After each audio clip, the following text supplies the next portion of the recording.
Hello friends, welcome to my channel Rai astrology. आज हम बात करेंगे धनु लग्न के नवंबर माह के फलादेश के बारे में। तो जैसे कि आप स्क्रीन पर देख सकते हैं, ये धनु लग्न की कुंडली है। तो अगर आप भी चेक करना चाहते हैं कि आपका लग्न क्या है, तो अपनी कुंडली में चेक करिए कि अगर पहले भाव में लग्न में 9 नंबर लिखा है, इसका मतलब आप धनु लग्न के जातक हैं। अब देखिए, मैं आपकी पर्सनल कुंडली के ग्रहों की स्थिति तो नहीं जानती, इसलिए ये जो फलादेश है ये गोचर में ग्रहों की स्थिति के आधार पर है। अब 9 ग्रहों में से कुछ ग्रह ऐसे हैं जो अपनी एक राशि में बहुत लंबे समय तक गोचर करते हैं, जैसे कि शनि ग्रह, गुरु ग्रह, राहु और केतु। जैसे कि शनि ग्रह एक राशि में गोचर करते हैं 2.5 साल, गुरु ग्रह 1 साल और राहु और केतु ग्रह 1.5 साल। तो इस पूरी अवधि में चाहे वह शुभ हो परिणाम या अशुभ परिणाम, आपको धीरे धीरे करके महसूस होते हैं। लेकिन कुछ ग्रह हैं जो बहुत फास्ट मूव करते हैं, जैसे कि चंद्रमा। वह अपना हर 2.25 दिन पर राशि परिवर्तन करते हैं। लेकिन इस माह के फलादेश के लिए हम उन ग्रहों की बात करेंगे जो इस माह अपना राशि परिवर्तन करने वाले हैं। जैसे कि मंगल ग्रह गोचर करेंगे कर्क राशि में 8वें भाव में 20 अक्टूबर से लेके 20 जनवरी 2025 तक, और सूर्य गोचर करेंगे तुला राशि में 17 अक्टूबर से लेके 15 नवंबर तक। और उसी तरह शुक्र और बुध का भी गोचर अपनी राशि में होगा और इस अवधि में होगा। तो सबसे पहले हम बात करते हैं मंगल ग्रह की। यहां पर मंगल 8वें भाव में बैठे हैं, 5वें और 12वें भाव के स्वामी होकर। अब यहां पर जो मंगल है वो अपनी नीच राशि में बैठे हैं। 8वां भाव होता है सीक्रेट का। तो ऐसा देखा गया है कि ऐसे लोग सीक्रेट सब्जेक्ट जैसे कि एस्ट्रोलॉजी, ज्योतिष या तंत्र मंत्र सीखने में रुचि रख सकते हैं इस दौरान। 5वां भाव आपकी शिक्षा का है, एजुकेशन का है। तो एजुकेशन में कोई बाधा आ सकती है, ब्रेक लग सकता है। आपकी रोमांटिक लाइफ या लव अफेयर में भी अचानक कोई परिवर्तन आ सकता है। तो मंगल ग्रह जो है वो एक उग्र और एग्रेसिव प्लैनेट है। तो ये रिलेशनशिप के लिए ठीक नहीं है, रिलेशंस की हानि करते हैं। अगर आप किसी कलात्मक फील्ड से जुड़े हैं, जैसे कि एक्टिंग में, स्पोर्ट्स में, सिंगिंग, म्यूजिक, राइटिंग में, तो इस दौरान आपकी कोई विदेश में यात्रा भी हो सकती है। अब मंगल ग्रह यहाँ पे 12वें भाव के स्वामी होकर 8th में बैठे हैं, जो कि ये विपरीत राजयोग बना रहा है। यानी कि विपरीत परिस्थितियों में भी आपको लाभ मिल सकता है। तो अगर आप किसी विदेशी कंपनी में से जुड़कर काम करते हैं, फॉरेन क्लाइंट्स के साथ काम करते हैं, या कोई भी आपका फॉरेन से रिलेशन है, तो यहाँ पर आपको लाभ मिल सकता है, धन की प्राप्ति हो सकती है, कुछ एडिशनल इनकम आ सकती है। या 8th हाउस इन लॉस का भी है, तो कोई पैतृक संपत्ति मिल सकती है, इन लॉस से भी कोई धन मिल सकता है। 8वां भाव हिडन एक्टिविटीज का है, तो आपको कुछ सीक्रेट कामों में इंटरेस्ट आएगा, जैसे कि एस्ट्रोलॉजी में, रिसर्च में, ऑडिट में। 8वां घर एक्सीडेंट और सर्जरी का भी है, तो अपने स्वास्थ्य का ध्यान रखें, वाहन तेज ना चलाएं। और इस दौरान कोई प्राइवेट पार्ट से रिलेटेड भी कोई प्रॉब्लम हो सकती है, जैसे फीमेल्स में कोई गायनिक इशू भी आ सकता है। जैसे कि मैंने कहा कि मंगल ग्रह जो है वो रिलेशंस के लिए अच्छे नहीं है, क्योंकि उनका जो नेचर है वो अग्रेसिव है।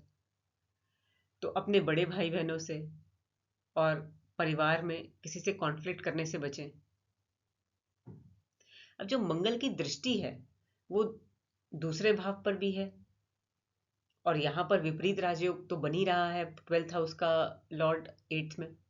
तो आपको इस मंगल ग्रह से धन की प्राप्ति जरूर होगी, आपको कहीं से प्रॉफिट होगा, इनकम जरूर बढ़ सकती है आपकी।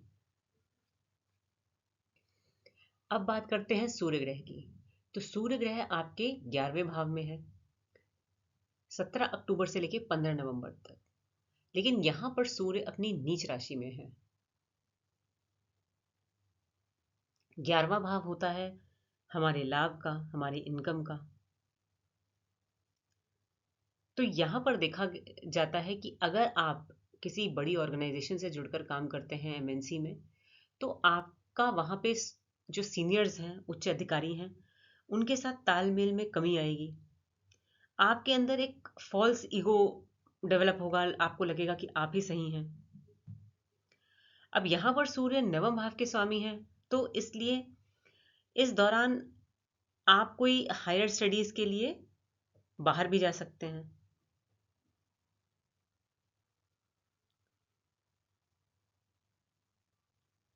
कोई धार्मिक यात्रा भी हो सकती है। लेकिन अभी सूर्य की अपनी नीच राशि में है, तो अगर अवॉइड कर सकें तो ज्यादा बेहतर होगा। अब बात करते हैं शुक्र ग्रह की। तो देखिए, सूर्य यहां पर है 17 अक्टूबर से 15 नवंबर तक, और फिर 7 नवंबर को शुक्र अपने लग्न में आएंगे, यानी कि केंद्र भाव में आएंगे।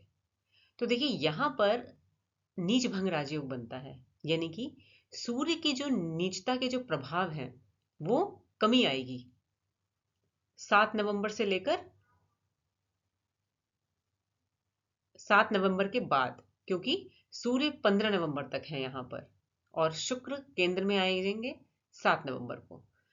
तो 7 नवंबर से ही ऐसा दिखेगा कि आपके जो सूर्य के जो नेगेटिव प्रभाव हैं उसमें कमी आएगी। तो अब हम शुक्र के बारे में भी बात करते हैं कि शुक्र ग्रह क्या है। गोचर करेंगे आपके प्रथम भाव में 7 नवंबर से लेकर 1 दिसंबर तक। यहां पर शुक्र हैं छठे भाव के स्वामी और 11वें भाव के स्वामी। जो छठा भाव होता है वो है रोग का, ऋण का और शत्रु का। तो इस समय अगर आप वर्किंग हैं तो वर्क प्लेस पर एनवायरनमेंट थोड़ा कॉम्पिटिटिव होगा, आपको बहुत समय जाएगा उनसे निपटने में, और इसके लिए आपको मेहनत करनी होगी। अब गुरु भी आपके छठे भाव में है, तो जो स्टूडेंट्स किसी कॉम्पिटिटिव एग्जाम दे रहे हैं उनके लिए रिजल्ट जो आएंगे वो उनके फेवर में आएंगे। और जो लोग डिफेंस सर्विसेज से लॉयर या डॉक्टर ऐसी फील्ड में है, जो कि ऑलरेडी डेली बेसिस पे किसी ना किसी समस्या को सॉल्व करते हैं, उनको अपने काम में धन लाभ होगा। अब 11वां भाव का भी जो स्वामी है वो लग्न में है, यानी कि 11th हाउस का लॉर्ड लग्न में शुक्र, तो ये धन योग की स्थिति बना रहे हैं। तो आपकी आय में वृद्धि हो सकती है, कोई कॉम्पनसेशन मिल सकता है, या अगर प्रमोशन ड्यू है तो वो मिल सकता है, कोई इंसेंटिव मिल सकता है। आपको कोई सोशल सर्कल या फ्रेंड से भी फायदा हो सकता है। अब जो शुक्र ग्रह हैं वो कारक हैं कॉस्मेटिक्स के, फैशनेबल क्लोथ्स के, ज्वेलरी के, या कोई भी ऐसा सामान जो कि आपकी लग्जरी के लिए है, उस पे आपका पैसा खर्च हो सकता है।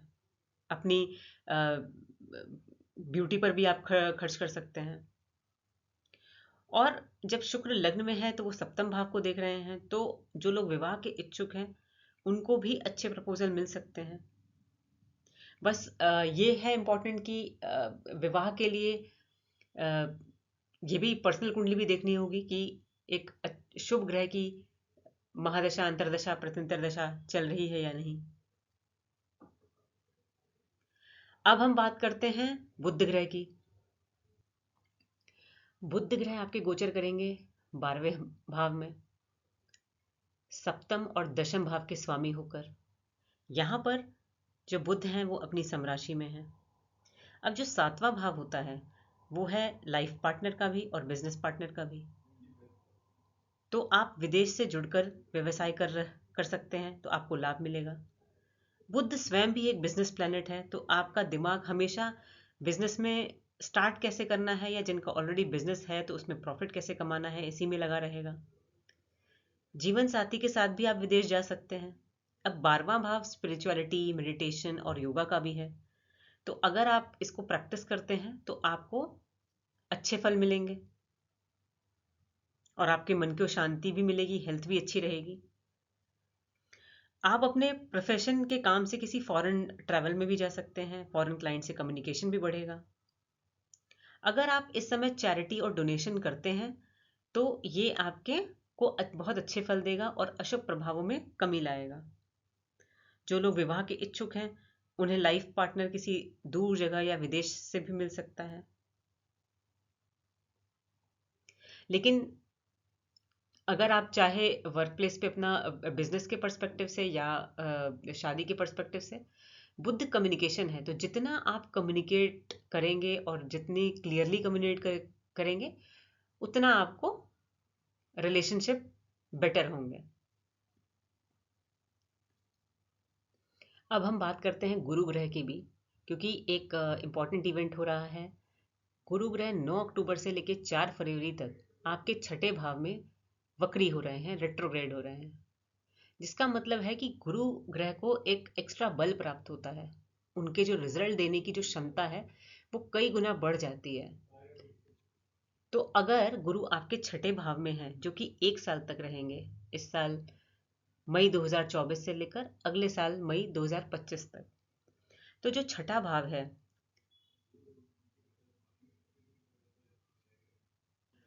छठा भाव है रोग का, ऋण का, शत्रु का, कंपटीशन का। तो आपके वर्क प्लेस पर आपको बहुत कॉम्पिटिटिव एनवायरनमेंट होगा।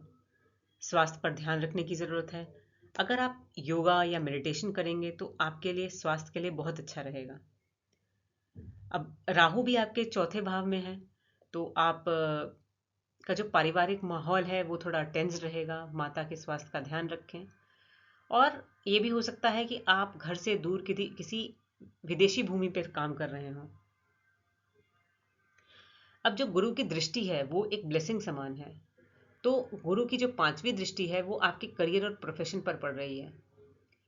तो आपकी जॉब कंटिन्यू रहेगी, ऐसी कोई दिक्कत नहीं आएगी प्रोफेशन में। बट केतु के होने की वजह से आपको हमेशा जॉब को चेंज करने का या अपना जहां पर भी आप काम करते हैं डिपार्टमेंट चेंज करने का मन करेगा। बट जॉब पे कोई प्रॉब्लम नहीं है।